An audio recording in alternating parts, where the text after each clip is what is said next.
Before the opening bell, U.S. futures they're mixed after showing little momentum yesterday. Market sentiment somehow dampened by revelations that hedge fund Archegos Capital Management was tied to billion-dollar block sales of stocks on Friday.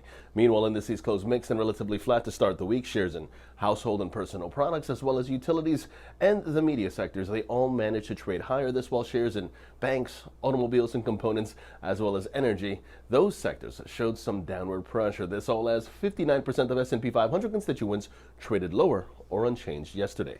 Taking a look now at the after-hours action.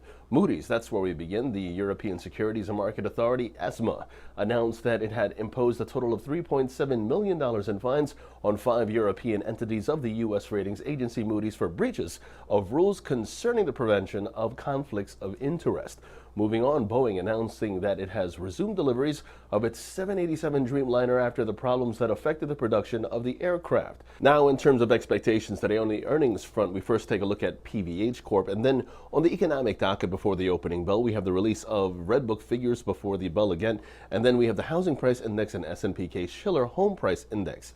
Then after the bell, we have U.S. consumer confidence, 10 o'clock in the morning.